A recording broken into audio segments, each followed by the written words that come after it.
Amigos, hablar del Islam es una tarea, sin lugar a duda, tremendamente grande, amplia. ¿Por qué? Porque el Islam es una de las religiones más grandes del mundo, una religión que tiene una influencia no solamente en lo personal, tiene una influencia social.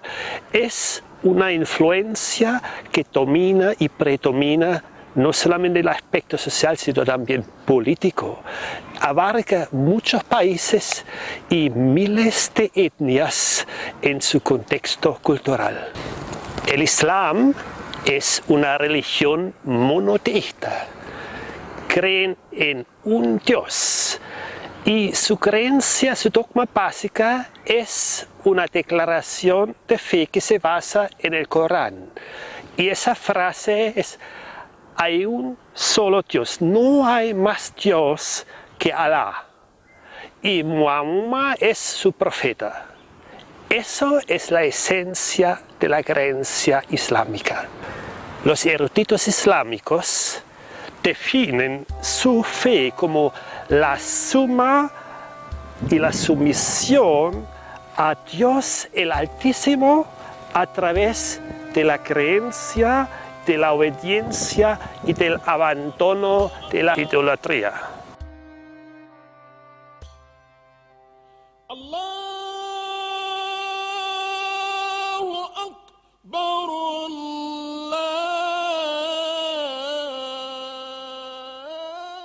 Un hombre, Mahoma, y un lugar, la península arábiga. Mahoma nació en la Meca en el año 570 después de Cristo. En el año 610, a la edad de 40 años, comienza a tener visiones. Estas experiencias duraron alrededor de 22 años, hasta su muerte en 632 después de Cristo. Mahoma era parte de una tribu que adoraba varios ídolos, aunque algunos de sus miembros eran monoteístas.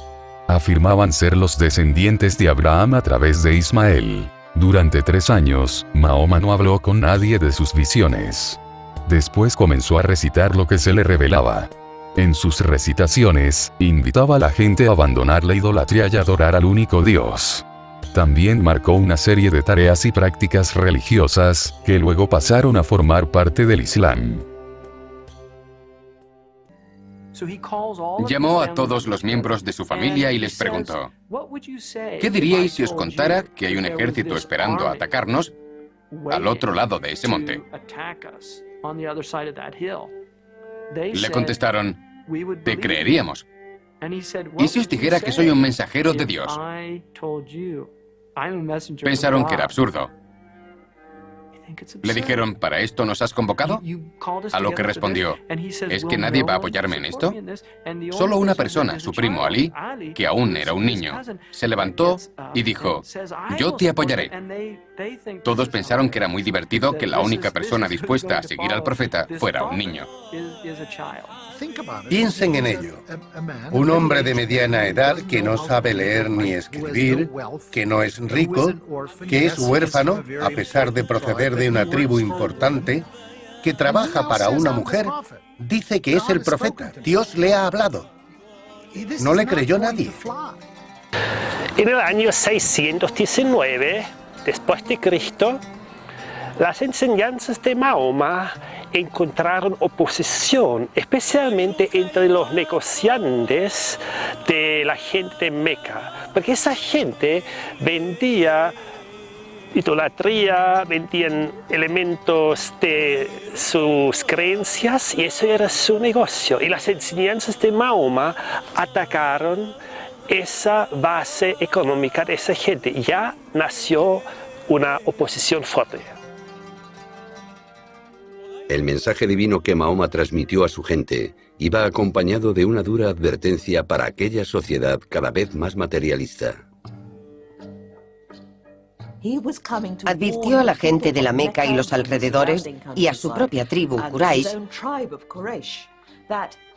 que a menos que crearan una sociedad más justa y decente, recuperando los antiguos valores tribales que fomentaban el cuidado de los pobres, los huérfanos, las viudas y los oprimidos, se produciría una terrible catástrofe. En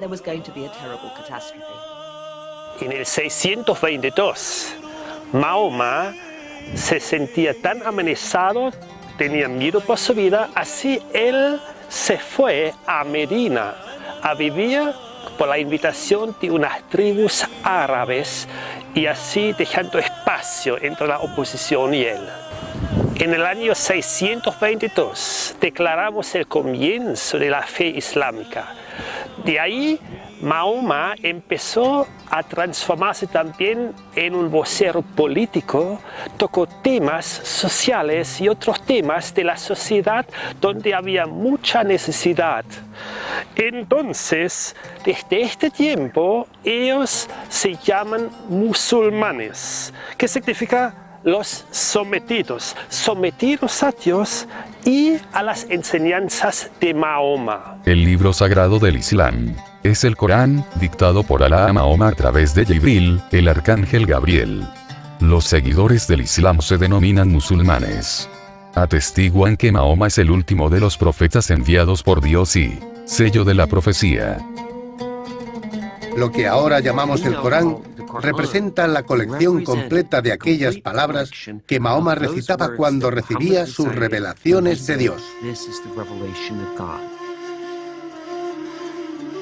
La vida de un musulmán se basa en los 5 pilares fundamentales del Islam que son: 1. El testimonio de fe. El testimonio de fe consiste en decir con fe y convicción: no existe Dios verdadero sino Alá, y Muhammad es el mensajero de Alá. La primera parte del testimonio significa que nadie tiene derecho de ser adorado sino Dios y que Dios no tiene ni socios, ni hijo. Este testimonio de fe es llamado la Shahada, una fórmula simple que deberá ser dicha con convicción para convertirse al Islam. El testimonio de fe es el más importante pilar del Islam. 2. La oración. Los musulmanes rezan 5 oraciones diariamente. Cada oración no dura más que unos cuantos minutos en ser realizada. La oración en el Islam es la conexión directa entre Dios y el creyente. No existen intermediarios entre Dios y el creyente. En la oración, la persona siente una paz interior, felicidad, que se reconforta, y que Dios está complacido con ella o él. El profeta dijo: oh, Bilal, confortadnos con la oración. Bilal era uno de los compañeros del profeta que estaba encargado de llamar a la gente para la oración. Las oraciones son realizadas en el amanecer, al mediodía, la media tarde, el ocaso y la noche. El musulmán puede realizar la oración en casi todo lugar, tal como campos, fábricas, oficinas, universidades, etc. 3. Dar el zakat, ayuda para los necesitados. Todas las cosas le pertenecen a Dios, y la riqueza por lo tanto ha sido colocada en las manos de los seres humanos tan solo para que la administren. El significado original de la palabra zakat es purificación y crecimiento. Dar el zakat significa dar un porcentaje especificado sobre ciertas propiedades a ciertas clases de gente necesitada. El porcentaje, que se hace obligatorio sobre el oro, la plata y el dinero en efectivo que haya alcanzado la cantidad, o el equivalente en dinero en el caso del efectivo, aproximada de 85 gramos de oro, y que no haya sido utilizado en el transcurso de un año lunar, es del 2.5%. Nuestras posesiones son purificadas al reservar una pequeña porción de nuestros ingresos para los necesitados. Y al igual que al podar un árbol, el corte equilibra y motiva un nuevo crecimiento. Una persona podrá también dar tanto como quiera manera de limosna o caridad. 4. Ayunar el mes de Ramadán. Cada año durante el mes de Ramadán, todos los musulmanes ayunan desde la salida del sol hasta la puesta del mismo, absteniéndose de comer, beber y tener relaciones sexuales. A pesar de que el ayuno es muy beneficioso para la salud, es considerado, por los musulmanes, principalmente como un método de autopurificación espiritual, pues el abstenerse por sí mismo de los confortes de la vida terrenal, aunque sea por un tiempo corto, el ayunante crea una verdadera simpatía por aquellos que sufren el hambre, al mismo tiempo que crece en su vida espiritual. 5. El peregrinaje a la Meca. La peregrinación anual a la Meca es una obligación a cumplir una vez en la vida, para aquellos que tengan los medios físicos y financieros de realizarla. Cerca de 2 millones de personas van a la Meca todos los años de todos los rincones del planeta. A pesar de que la Meca está siempre llena de visitantes, el Hajj anual comienza en el 12º mes del calendario islámico. Los peregrinos varones visten vestimentas especiales y simples, 2 piezas de tela, que hacen desaparecer cualquier tipo de distinción cultural o de clases. A manera de que todos se presenten ante Dios sin diferencias. Entre el 622 hasta el 632, el año de la muerte de Mahoma, Mahoma traspasó y impartió a sus discipulados todas sus enseñanzas que eran de carácter administrativo, de carácter político, de carácter religioso, de carácter social. Y recién después de su muerte, sus discípulos se encargaron de recopilar estas enseñanzas en un texto que se transformó más de 100 años después en el Corán, el libro sagrado de los islámicos. Además del Corán, existe la tradición. Esa tradición se llamaba también la Sunnah. Y Sunnah significa la conducta aceptada. La conducta de Mahoma se convirtió en el modelo de la conducta aceptada para todos los creyentes. Eso era como la norma general. Y el Hadís es la recopilación por escrito de estas tradiciones sobre la conducta. Como ya hemos mencionado, el Islam abarca 2 aspectos. Primero, lo religioso y lo político. En lo religioso, el Islam se divide en 2 categorías, la fe y segundo, la práctica. La fe es el imam y la práctica es el din. El ámbito de la fe regula cientos de cosas y la esfera de la práctica religiosa son miles de reglas. La fe o el imán, en un sentido más amplio, ha sido definida como la convicción y el compromiso para aceptar a Dios como el Señor y someterse completamente a su voluntad, tal como está revelada en la ley, en la Sharia.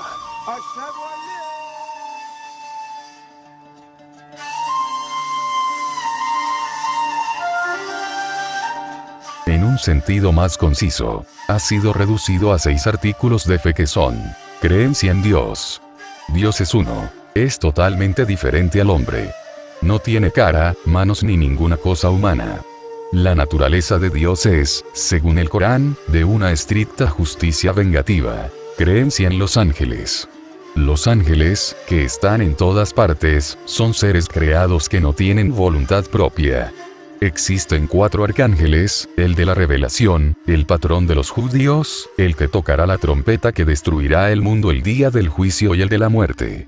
Satanás fue un ángel que desobedeció a Dios, por lo que se le convirtió en un jinn.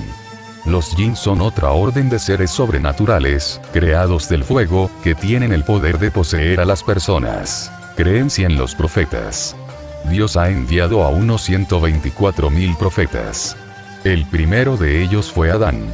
Entre ellos se encuentran muchos personajes bíblicos como Noé, Abraham, Ismael, Isaac, Jacob, José, David, Salomón, Jonás, Zacarías, padre de Juan el Bautista, Jesús. Dios ha enviado profetas a todos los pueblos de todos los tiempos para enseñar el camino de Dios. Mahoma considerado el último profeta y el más grande. Creencia en los libros sagrados. Dios dio un libro sagrado a cada uno de los profetas. Los musulmanes creen que todos ellos se han perdido excepto la Torá, ley judía, revelada a Moisés, el Zabur, Salmos, revelado a David, y el Injil, Evangelio, revelado a Jesús. Creen que el Corán, revelado a Mahoma, es la continuación de lo anterior y culminación de todo ello.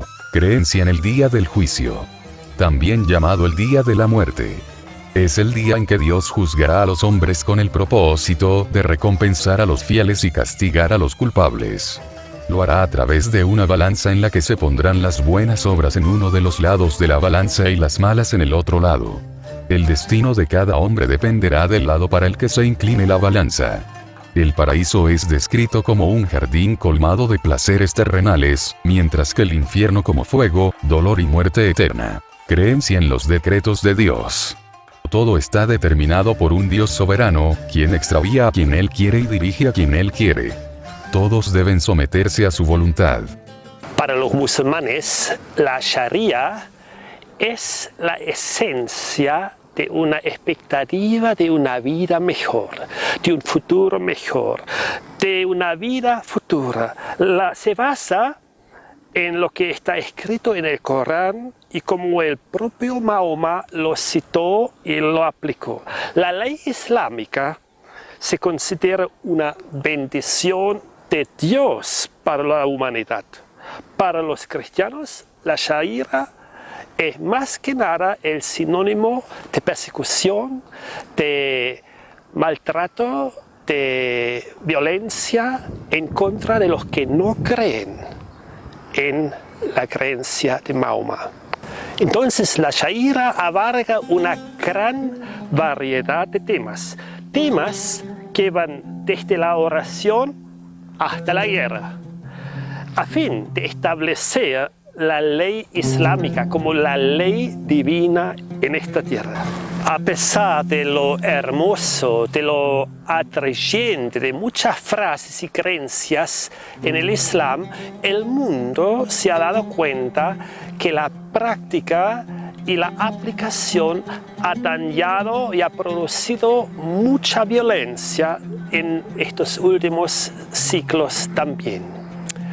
Podemos decir que no debemos generalizar que la creencia islámica es una creencia violenta. Hay un grupo minoritario, pero en general un musulmán es gente generosa. A pesar de que hay un grupo radical, violento dentro del Islam hacia otras creencias, hay que considerar que nuestra historia ha dejado una marca que nadie puede sacar. Había una época donde por más de 200 años, en el tiempo de las cruzadas, en nombre de Dios, respaldado por el papado, se atacó al mundo islámico para recuperar Tierra Santa. En nombre de Dios, en nombre del Dios de amor, se ataca lo que son los musulmanes y hasta hoy día esa herida es una herida no sanada. Durante 200 años, los lugares sagrados de los cristianos habían sido respetados y protegidos por los gobernantes musulmanes. En el año 1009, el califa egipcio Al-Hakim rompió con esa tradición. Ordenó que la iglesia más sagrada de la cristiandad fuera destruida. Y por desgracia, ordenó quemar la iglesia del Santo Sepulcro en Jerusalén. Ahora bien, nadie sabe en realidad por qué lo hizo, y cada cual puede tener su propia teoría acerca de ello. Pero el hecho es que esto hizo que temblores de terror y ansiedad recorrieran la cristiandad. Por supuesto, para los cristianos esta fue la excepción que probaba la regla, ya que durante siglos los cristianos habían considerado a los musulmanes como locos e intolerantes herejes esclavistas, de los que no se podía esperar que vivieran según las reglas de los seres humanos civilizados.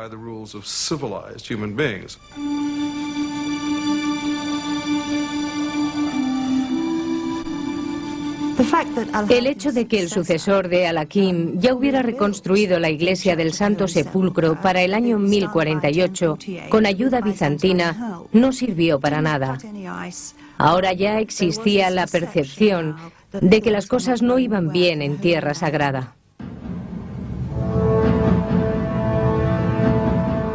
El sentimiento antimusulmán se estaba cociendo en Europa, y para el año 1095 alcanzó su punto de ebullición. El Papa Urbano II pasó la mayor parte de ese año viajando por Francia, implorando a los señores feudales que se unieran en una campaña punitiva. «Apresuraos a exterminar esa raza vil de las tierras de vuestros hermanos del este», demandó el Papa. «Jerusalén es el ombligo del mundo y está pidiendo ser liberada. Cristo mismo lo ordena».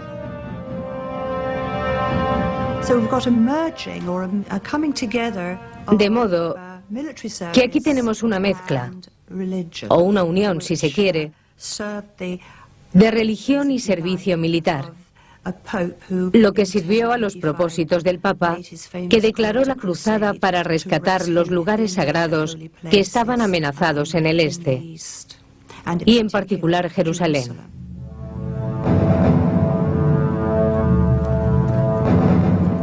En el año 1097, los pastores musulmanes en Siria vislumbraron por vez primera un espectáculo que pronto haría estremecerse de terror la Tierra Santa.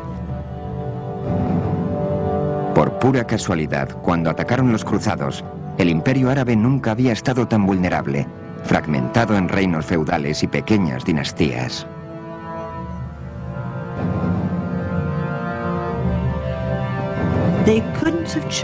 No podían haber elegido un momento mejor, porque el mundo musulmán estaba en un estado de fragmentación. Los grandes gobernantes de la época habían muerto, y en el vacío de poder se introdujo el más inesperado de los enemigos, los cruzados de la Europa occidental. ¿Quién hubiera podido predecir que este nuevo enemigo, de procedencia inesperada, atacaría el mundo musulmán? Fue algo sin precedentes, una verdadera sorpresa. En realidad, los musulmanes no sabían quiénes eran. Pensaron que se trataba de otro lote de bizantinos que venían como de costumbre a causar molestias y luchar en las fronteras. No tenían ni idea de que había este extraordinario brote de fervor religioso y fanatismo que les llegaba de Europa occidental, ni de que la meta de este grupo fuera Jerusalén.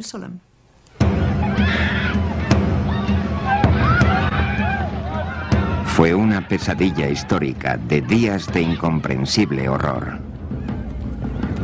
Muy pocos de ellos tan nefastos como el 15 de julio de 1099 en que los cruzados entraron en Jerusalén.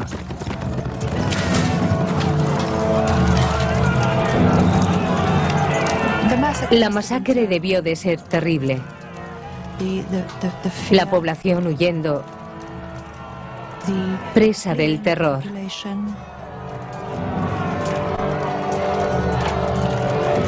Tuvo que ser horroroso.